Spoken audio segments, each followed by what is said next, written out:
बिस्मिल्लाहिर्रहमानिर्रहीम। अस्सलाम वालेकुम दोस्तों, ऑल इन वन टीवी की एक नई एपिसोड के साथ मैं हूं यासी। तो फ्रेंड्स, आज आपको गांव का खूबसूरत सा व्यू दिखाने के लिए लाया हूं और यकीनन आज से पहले इतना खूबसूरत व्यू आप लोगों ने नहीं देखा होगा। आप देख सकते हैं कि ग्रीनरी ने एक बहुत ही खूबसूरत समा पैदा किया हुआ है यहाँ पर, और आसमान पर छाए हुए खूबसूरत बादल इसकी खूबसूरती में मज़ीद इजाफा कर रहे हैं। तो फ्रेंड्स, अगर आपको वीडियो अच्छी लगे तो इसको लाइक करना मत भूलिएगा, और अगर चैनल पर नए हैं तो सब्सक्राइब ज़रूर कर दीजिएगा और इन्जॉय कीजिएगा इस खूबसूरत सी वीडियो को।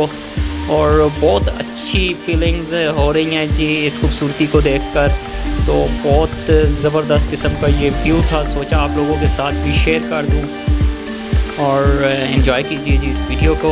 और एक दफ़ा फिर कहूँगा कि अगर वीडियो अच्छी लगे तो इसको यहीं पर लाइक कर दीजिएगा, और अगर चैनल पर नए हैं तो सब्सक्राइब करना मत भूलिएगा।